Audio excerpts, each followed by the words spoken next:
Guys, आपका स्वागत है हमारे चैनल इजी ट्रिक्स में। और आज हम बात करने वाले हैं कंपनीज एक्ट 2013 के एक इम्पॉर्टेंट टॉपिक के बारे में, जो कि है प्रमोटर।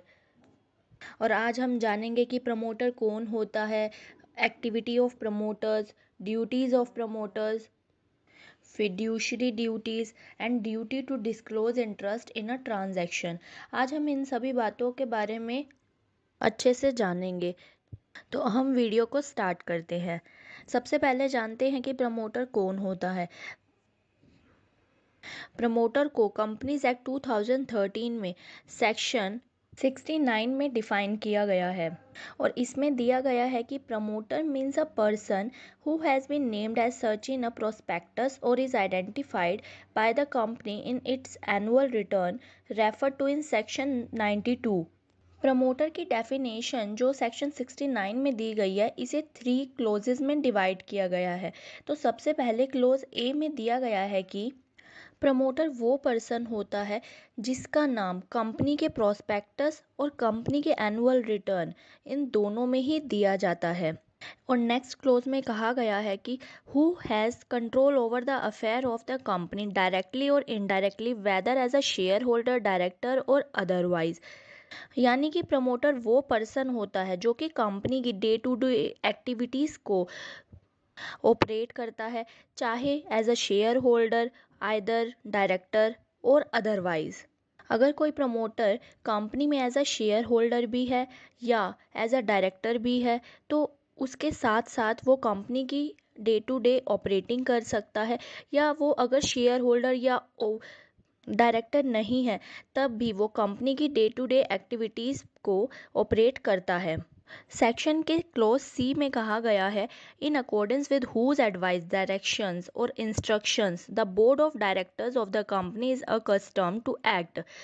ये पर्सन वो होता है, यानी कि प्रमोटर वो पर्सन होता है जिसकी एडवाइस, डायरेक्शंस और इंस्ट्रक्शन से कंपनी के बोर्ड ऑफ डायरेक्टर्स भी काम करते हैं। यानी कि कंपनी के बोर्ड ऑफ डायरेक्टर्स जो कुछ भी वर्क करते हैं, उसके लिए उन्हें प्रमोटर की एडवाइस, इंस्ट्रक्शंस लेनी होती है। तो ये है प्रमोटर की डेफिनेशन जो कि दी गई है section 69 of the companies act 2013 में, जिसमें कहा गया है कि प्रमोटर वो पर्सन होता है जिसका नाम कंपनी के प्रोस्पेक्टस, एनुअल रिटर्न में होना चाहिए, जो पर्सन कंपनी की डे टू डे एक्टिविटीज़ को ऑपरेट करे एंड जिस पर्सन की एडवाइस, इंस्ट्रक्शन, डायरेक्शन से कंपनी के बोर्ड ऑफ डायरेक्टर्स भी काम करते हों। तो ये एसेंशियल फीचर्स हैं एक प्रमोटर के।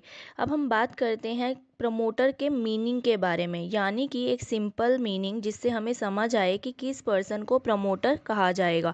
तो प्रमोटर एक वो पर्सन होता है जो कि कंपनी के स्टार्ट होने से पहले से ही कंपनी से इन्वॉल्व हो जाता है। ये वो पर्सन होता है जिसके माइंड में कुछ आइडिया आता है एक कंपनी को स्टार्ट करने का।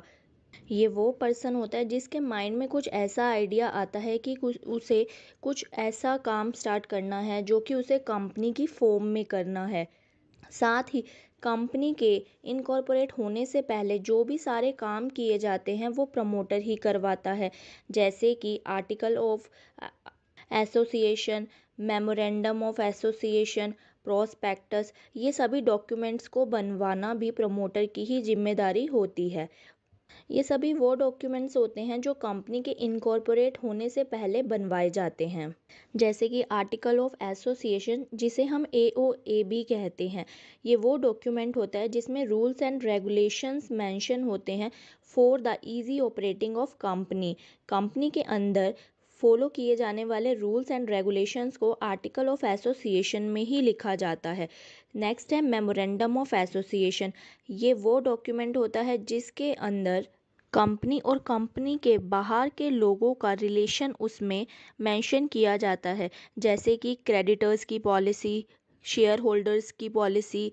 ये सभी पॉलिसीज़ जो होती हैं ये मेमोरेंडम ऑफ एसोसिएशन में दी जाती हैं। इन दोनों डॉक्यूमेंट्स के बारे में हम अलग से एक वीडियो में अच्छे से जानेंगे। नेक्स्ट अब हम बात करेंगे वो सब एक्टिविटीज़ के बारे में जो कि प्रमोटर्स को करनी होती हैं। प्रमोटर जब भी कंपनी बनाता है तो उसको सबसे पहले ये ध्यान देना होता है कि वो कंपनी को किस फॉर्म में बनाए, जैसे कि प्राइवेट कंपनी या पब्लिक सेक्टर कंपनी, उसमें भी ये लिस्टेड कंपनी होनी चाहिए या अनलिस्टेड कंपनी होनी चाहिए। ये सभी बातों का ध्यान प्रमोटर को रखना होता है। ये जो कंपनी का फॉर्म होता है, प्राइवेट कंपनी या पब्लिक कंपनी, ये डिपेंड करता है कंपनी की कैपिटल पर और कंपनी के नंबर ऑफ मेंबर्स पर। नेक्स्ट, प्रमोटर को सभी सब्सक्राइबर्स को असेंबल करना होता है। पहले हम जान लेते हैं कि ये सब्सक्राइबर्स कौन होते हैं। सब्सक्राइबर्स वो पर्सन होते हैं जो कंपनी के शेयर्स को सब्सक्राइब करते हैं, यानी कि कंपनी के शेयर्स को परचेज करने के लिए अप्लाई करते हैं। ये वो शेयर होल्डर होते हैं जो फर्स्टली शेयर होल्डर्स की एप्लीकेशन के लिए अप्लाई करते हैं। और इन सब्सक्राइबर्स की डिटेल भी memorandum of association and article of association में दी जाती है। इन्हें subscriber to memorandum of association भी कहा जाता है। ये पर्सन्स मेमोरेंडम ऑफ एसोसिएशन पर अपने साइन भी करते हैं। तो प्रमोटर का काम होता है कि इन सब्सक्राइबर्स को असेंबल करे। साथ ही प्रमोटर्स को कुछ लीगल डॉक्यूमेंट्स भी प्रिपेयर कराने होते हैं, जो कि हैं corporate identification number, global location number, pan number, tan number. ये सभी नंबर्स के लिए अप्लाई करना होता है। कॉरपोरेट आइडेंटिफिकेशन नंबर को सिन भी कहा जाता है। ये एक यूनिक आइडेंटिफिकेशन नंबर होता है जो कि मिनिस्ट्री ऑफ कॉरपोरेट अफेयर्स के अकॉर्डिंग रजिस्ट्रार ऑफ कंपनी अलग अलग स्टेट्स में कंपनीज को देती है।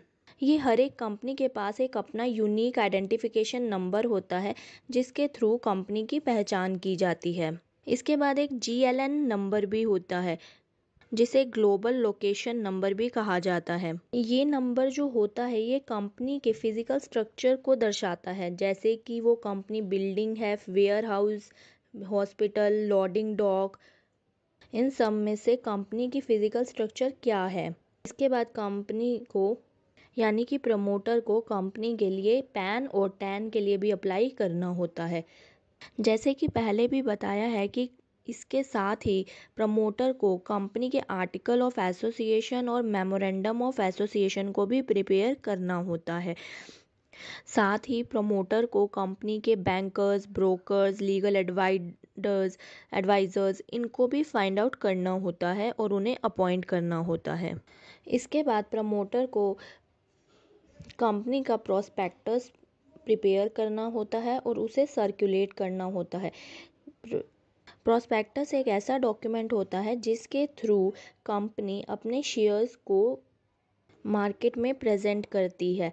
प्रोस्पेक्टस के थ्रू ही कंपनी में शेयर्स के लिए अप्लाई किया जा सकता है।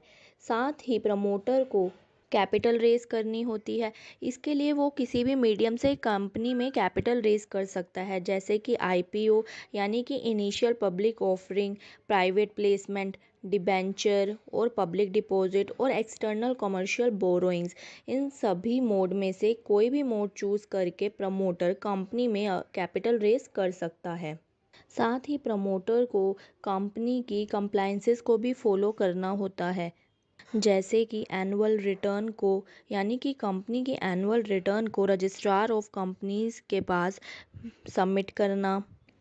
अगर कंपनी के लिए प्रमोटर कंपनी के इनकॉर्पोरेशन से पहले कोई भी एग्रीमेंट करता है, जिसे कि प्री इनकॉर्पोरेशन एग्रीमेंट कहा जाता है, उसके लिए टर्म्स एंड कंडीशन को सेट करता है। तो ये सभी वो एक्टिविटीज़ होती हैं जो कि एक प्रमोटर को करना बहुत ज़रूरी होता है। नेक्स्ट, अब हम बात करते हैं प्रमोटर की ड्यूटीज़ के बारे में। जैसे कि प्रमोटर को कुछ एक्टिविटीज़ करनी होती है, ऐसे ही प्रमोटर्स की कुछ ड्यूटीज़ भी होती है। अब हम उन ड्यूटीज़ के बारे में जानते हैं। प्रमोटर की जो पहचान होती है वो फिड्यूशरी होती है।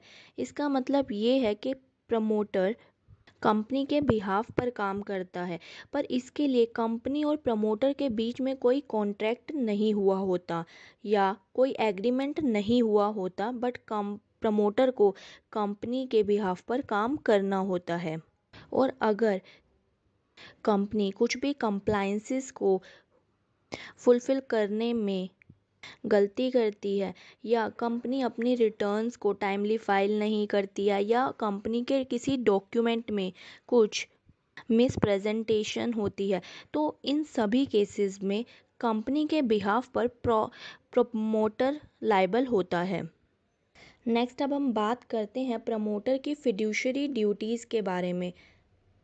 एक प्रमोटर की फिड्यूशरी ड्यूटीज़ को कंपनीज एक्ट में क्लियरली नहीं बताया गया है, बल्कि सेक्शन 34 एंड 35 में ये कहा गया है कि अगर कंपनी के प्रॉस्पेक्टस में कुछ भी अनट्रू स्टेटमेंट दी जाती है और तो प्रमोटर उसके लिए लायबल होगा। आई होप आपको ये कॉन्सेप्ट अच्छे से क्लियर हुआ होगा, और companies act, income tax act और अदर लॉज के बारे में अलग वीडियोस के लिए आप प्लेलिस्ट में जाकर वीडियोस देख सकते हैं। और आप किसी टॉपिक के बारे में अगर जानना चाहते हैं तो इसे कमेंट सेक्शन में लिखें। Please like and share the video and subscribe the